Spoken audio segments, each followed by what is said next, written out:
Hey guys, what I am about to show you is a stressful moment, and I had to edit out a good chunk of it because of my curse words, and this is YouTube and I'm trying to keep it family friendly. But essentially, I spilled septic putrid water all over a carpet on the second floor of a house, which we have neighbors downstairs, no carpet padding, and just wood.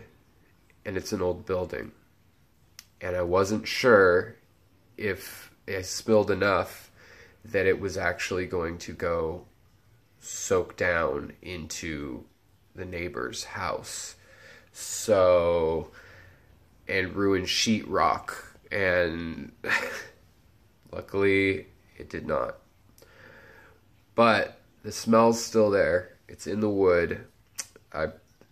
You'll see what I did. But basically, the moment it happened, I was like, crap. And so I tried to fix the situation. Then I tried to not panic. So you'll also get to see my goofy outfit that I was wearing, because I bought my wife these slippers for going out to the trash and stuff or whatever, getting the mail, that are leopard print. Well, it turns out that whatever Asian country made them probably mixed up male and female, because they were not a size 7 female. They're like a size 12 male.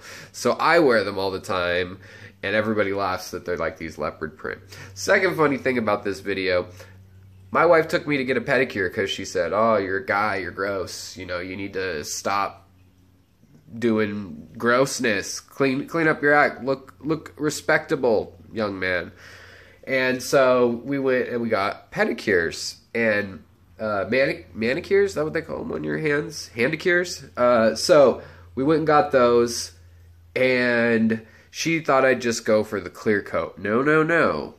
I mean, I didn't go for nails or anything. But on my toenails, I went for bright purple with a galactic metallic. And so that's still growing out, and I refuse to use a nail polish remover because it bugs her so much.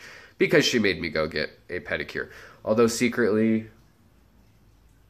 it's kind of relaxing. So, after that note, and you can laugh at my toes as much as the schadenfreude of laughing at that I dropped. Ended up being, I calculated later for sure, about 3.5 gallons of water that was the base of a septic tank. Not a septic tank, but a tank that had gone septic that was full of bacteria that basically had just gone putrid and had bacteria that was killing animals in it, and the fish in it. And it gets worse, and I'm going to show you a little preview real quick, because then what I did was I put plants in a bucket when I was thinking about all this. Well, it had been 65 degrees the other day.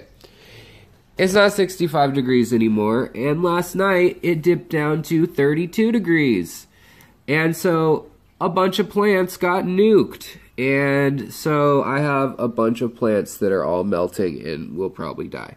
So, beyond all that, before you watch this video, this is with retrospect, just remember to go slow in life, to take it easy, and you're about to see the spill on the carpet, which may be a ha-ha slightly, and oh, I've done that before.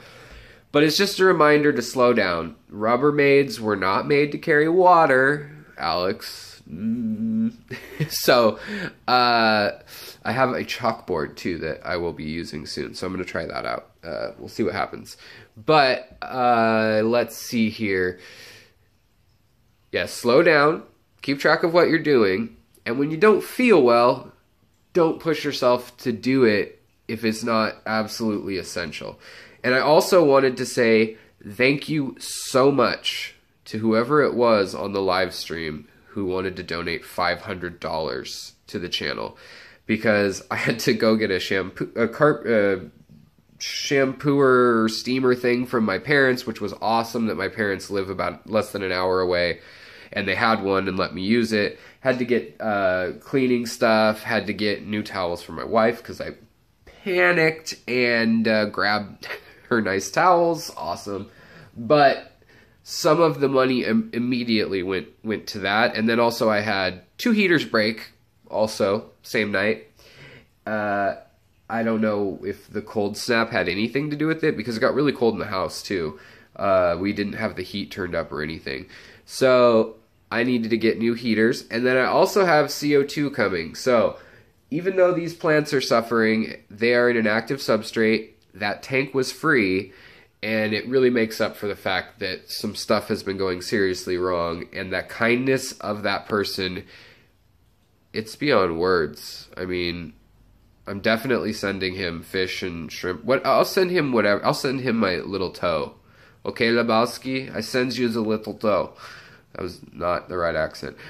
So let's get on with the spill. That's what you guys want to see in the video. That's why you clicked on it. So let's do that. But last reminder, think through what you're doing. Take it slow. Use things as they're supposed to be intended.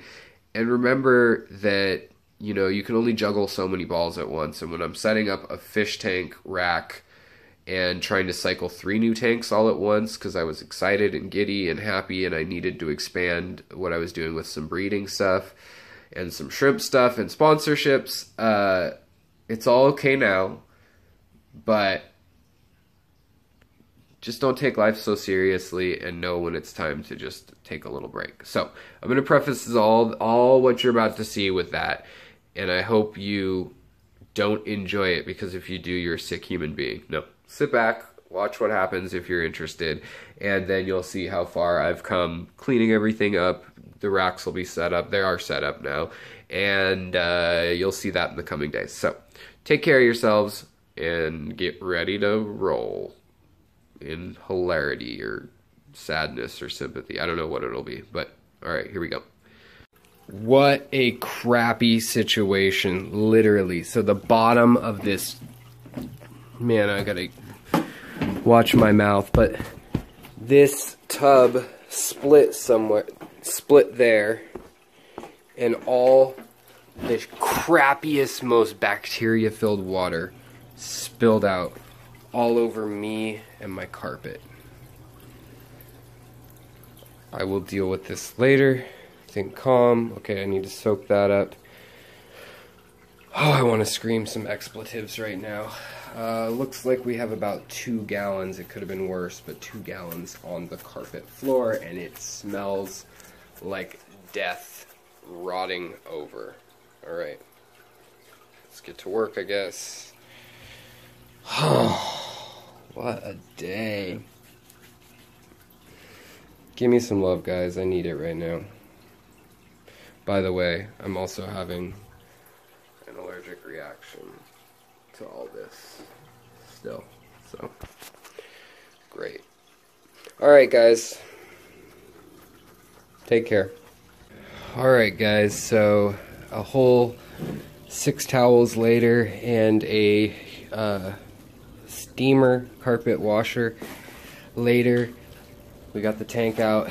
Lots of trash. Had to decontaminate everything that it touched. Pull up the carpet, wash it, suck there's no padding apparently under this old building's carpet.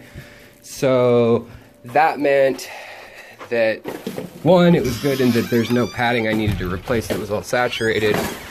But 2, it was bad in that the padding then was non-existent and it went straight into the wood, and that's no bueno. So there is the load of aquarium junk. Here is the aquarium now soaking in a bleach water solution, as well as the filter. The substrate's been emptied out and it's still that gnarly. I've let it soak about a half hour, 45 minutes. Also, while I was doing that, I went ahead and soaked some PVC pipes for crib spawning in the future, and then some jadeite stone and basalt stone that I had. Let that soak into the 1 to 15 bleach ratio Then when they were done, I added more bleach just to really nuke this situation, as it were.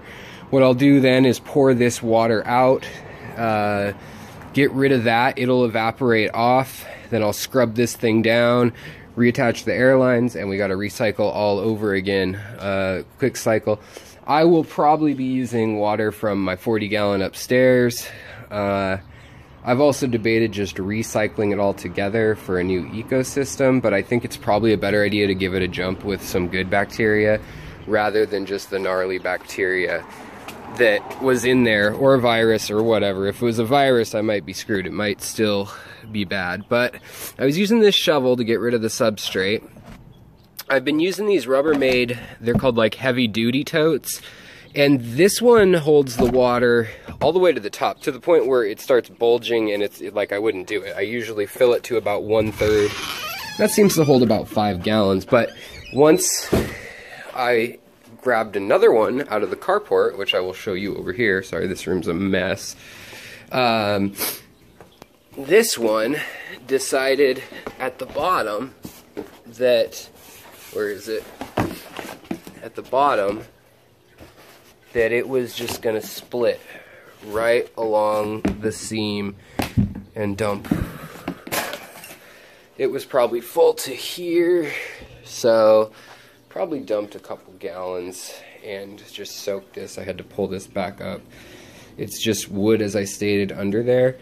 And so then I got to bring the aquarium back in. This tank is water from the 40-gallon, and it's just cycling up. I need to get some more things in there other than just substrate and a little hang off the back, but I want to get another sponge filter in here. See, these guys are so bored.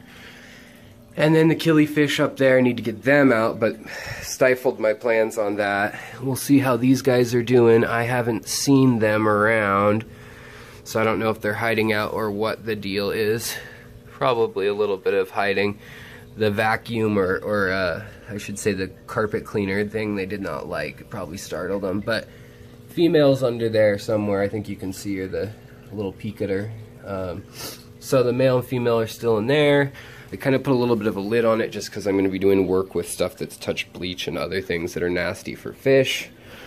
Then we might be putting this speck up. And by the way, I had to go up to my parents' house 40 minutes north, pick this up, bring it back down to do this. But then we've got that speck tank that Carson brought me, and it'll fit actually right in here. So I can scoot this, and that can be the quarantine in the future, and then the other 20-gallon will go back here. Then upstairs we've got the new rimless. I'll show you a sneak peek at that. I know I ended the last video on a bummer note, but it is starting to cycle up. The yellow rock that looked good under the warmer, less expensive lights don't look as good under the cool lights in there. So right now I'm basically just using that nitrogen-rich period. I'll be throwing some CO2 on there, but I'm using that time frame to really dial in the plants and to get those going before the fish go in, because you can put substrate and nitrate and ammonia and phosphate, things like that, that the plants, even potassium at levels the plants will love, the fish will not. I'll probably put a spot on it too. So gonna get that tank up and going. I haven't even thought about aquascaping, any of that.